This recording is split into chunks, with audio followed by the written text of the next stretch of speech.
আজকে আমার এই নতুন চ্যানেলে বলতে পারো এই প্রথম বড় ভিডিও, তাই ভাবলাম প্রথমে নয় কোনো মিষ্টি রেসিপি তোমাদের সাথে শেয়ার করি।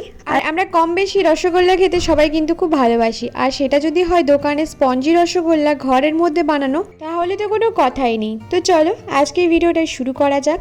আর এখানে দেখো প্রথমে আমি দুধটা জাল দিয়ে নিচ্ছি। এখানে মোটামুটি আমি বলতে পারো 3 প্যাকেট দুধ জাল দিচ্ছি। তার মধ্যে কিন্তু এক প্যাকেট দুধ আমি অন্য মানে কফি চা এসব করতেই কাজে লাগিয়েছি। বাকি 2 প্যাকেট দুধের কিন্তু আমি ছানা কেটেছি, ভিনিগার দিয়েই ছানাটা কেটেছি। আচ্ছা, ছানা কাটার প্রসেসটা আমি বলে দিই। অনেকেই ভাবে ভিনিগার দিয়ে ছানা কাটলে নাকি একটা গন্ধ থেকে যায়। একদমই না, ছানার মধ্যে কোনো গন্ধ থাকে না। সঙ্গে সঙ্গে জলটা ছেঁকে বের করে দিলে কোনো রকম গন্ধ থাকে না। ভিনিগারটা যখন ইউজ করবে তার সঙ্গে জলটাও একটু অ্যাড করবে ভিনিগারে, তারপরে দুধের মধ্যে দেওয়ার চেষ্টা করবে। দেখো এখানে আমার 2 প্যাকেট দুধের অনেকটাই ছানা হয়েছে।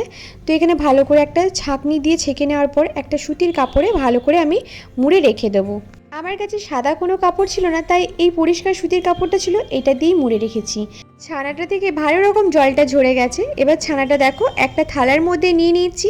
এরপরে কিন্তু ছানাটাকে ভালো করে ভেঙে নিচ্ছি। আর এইদিকে তৈরি করছি চিনির শিরা। আচ্ছা, এরকম বড় বাটির 2 বাটির মতো দেখো আমি চিনি দিয়েছি, আর 1 বাটি আর হাফ বাটির মতো জল দিয়েছি। তোমরা চাইলে এর মধ্যে এলাচও দিতে পারো, আমি এলাচটা অ্যাড করিনি।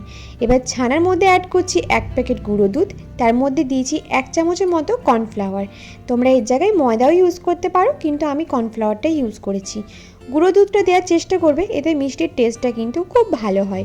আচ্ছা, এর মধ্যে কিন্তু 1 চিমটির মধ্যে খাবার সোডাও দিতে পারো, বেকিং পাউডার কিন্তু না, খাবার সোডা। বেশি দিও না, তাহলে আবার কিন্তু মুশকিল আছে। যারা বড় বড় ফোলা ফোলা মিষ্টি পছন্দ করো তারা কিন্তু 1 চিমটির মতো খাবার সোডা দিতে পারো। দিয়ে কিন্তু খুব সুন্দর করে মাখতে হবে। এই যে হাতের তালুটা আছে, এই হাতের তালুর সাহায্যে কিন্তু খুব সুন্দর করে মেখে নিতে হবে। তো দেখো এটাকে আমি কিন্তু ডোলে ডোলে অনেকক্ষণ ধরে মেখেছি, যতক্ষণ না ছানাটা একটা মসৃণ ডোয়ের মধ্যে পরিণত না হয়েছে। মাখার সময় দেখবে যেন খুব বেশি যেন মাখা না হয়ে যায়, মানে ছানাটা থেকে যেন ঘি না বেরিয়ে যায়, তাহলে কিন্তু তোমাদের মানে রসগোল্লাগুলো একটু শক্ত হয়ে যাবে, মানে স্পঞ্জি যে ভাবটা থাকে সেটা থাকবে না, একটু ছিবড়ে ছিবড়ে ভাব চলে আসবে। তো দেখো এখানে আমি মোটামুটি বলতে পারো 3 থেকে 4 মিনিট ধরে ছানাটাকে সুন্দর করে মসৃণ করে মেখে নিচ্ছি আলতো হাতে, খুব একটা চাপ দিয়ে মাখিনি। আলতো হাতে মেখে নেওয়ার পর ছানাটা দেখবে এক জায়গায় জড়ো হয়ে যাচ্ছে, একটা খুব সুন্দর সফট ডোয়ের মতো তৈরি হয়ে গেছে। এবার এখান থেকে পরিমাণ মতো গোলা পাকিয়ে নিচ্ছি। গোলা পাকানোর সময় তোমরা বুঝতে পারবে যে ছানাটা কতটা সফটভাবে মাখা হয়েছে। আচ্ছা, এখানে কিছু টিপস বলে দিই তোমাদেরকে, যে সবসময় তোমরা বলো যে দিদি অনেক সময় রসগোল্লা ফেটে যায় বা একটু শক্ত হয়ে যায়। আমার টিপস ফলো করে করলে কখনোই ফেটে যাবে না ছানা, আর কখনোই দেখবে এটা চিমড় চিমড়, মানে একটা রসগোল্লা যেমন গলায় আটকে আসে তেমন না, মুখে দিলেই কিন্তু মিলিয়ে যাবে। আমি কিন্তু অনেক চেষ্টার পর কিন্তু রসগোল্লা ভালো করে বানাতে শিখেছি। এই যে দেখো গোলাগুলো করছি যখন, তখন দেখবে একদম যেন গোলাগুলো মানে মসৃণভাবে হয়, একটুও যেন ফাটল না থাকে। যদি দেখো ফাটল হচ্ছে তাহলে কিন্তু হাতের মধ্যে একটু করে ডলে নিয়ে আবার একটুখানি গোলা পাকিয়ে নেবে। এখানে দেখো প্রত্যেকটা ছানা কিন্তু আমি মানে গোল গোল করে পাকিয়ে নিচ্ছি, আর প্রত্যেকটা যে সাইজ একই রকম করার চেষ্টা করেছি, তবে হ্যাঁ দেখো কিছু কিছু একটা দুটো সাইজ ছোট বড় হয়ে গেছে। সব কিছুর জন্যই ধৈর্য লাগে, একটু ধৈর্য ধরে সব কিছু জিনিস যদি করো তাহলে দেখবে সব কিছু জিনিস পারফেক্ট হবে।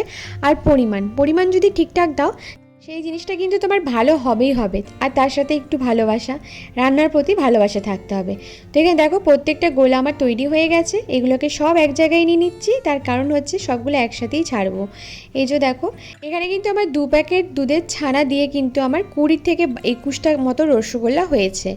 তো এই যে দেখো এখানে যখন চিনির রসটা ফুটবে তখন কিন্তু 1 চামচ কাঁচা দুধ দিয়ে দিচ্ছি। এটা দেওয়ার কারণ হচ্ছে চিনির শিরার মধ্যে যে নোংরাটা থাকে সেটা কিন্তু উপরে ভেসে উঠবে। এটি কিন্তু কোনো ছাঁকনা বা হাতা দিয়ে এইভাবে তুলে তুলে ফেলে দিতে হবে। এতে কি চিনির শিরাটা দেখো একদম পরিষ্কার হয়ে গেছে। এবার যখন চিনির শিরাটা একদম টকবগিয়ে ফুটবে তখন কিন্তু সব রসগোল্লার বলগুলো ছেড়ে দিতে হবে। এরপর কিন্তু একটুও ঘাঁটা যাবে না, গ্যাসটাকে একদম হাই ফ্লেমে রেখে ঢাকা দিয়ে দিতে হবে। 15 মিনিটের জন্য একদমই খুলবে না রসগোল্লাগুলোকে, কারণ 15 মিনিটের আগে যদি তুমি রসগোল্লাগুলো খুলে দাও তাহলে কিন্তু ওগুলো আবার ফুলবে না ভালো করে, মানে ফুললেও হয়তো পরে আবার চিপসে যাবে। দেখো বেশ কিন্তু 15 মিনিট পর আমার রসটা কিন্তু প্রত্যেকটা রসগোল্লাই টেনে গেছে। আর একটা সাইজ কিন্তু আর একটু বড় হতো, কিন্তু আমার যেহেতু কড়াইটা একদমই ছোট সেই কারণে এগুলো আর বাড়তে পারেনি। আর একটু বড় জায়গায় করলে এগুলো কিন্তু আরও ডবল সাইজ হতো। 15 মিনিট পর দেখো ঢাকনাটা খোলার পর যখন দেখবে বড় বড় সাইজ হয়েছে, আরও 5 মিনিট ঢাকা দিয়ে লো ফ্লেমে একটু ফুটিয়ে নেবে। ব্যাস, এখানে দেখো রসগোল্লাগুলো একদম পারফেক্ট হয়েছে। এই যে আশেপাশে একটু ভেঙে গেছে দেখছো না, এগুলো আমি গরম অবস্থায় তুলতে গেছিলাম, তো সেটারই পরিণতি। গরম অবস্থায় কেউ তুলবে না, একটু যখন হালকা হালকা মৃদু মৃদু গরম থাকবে তখন এই রসগোল্লাগুলো অন্য একটা পাত্রের মধ্যে সাজিয়ে নিও।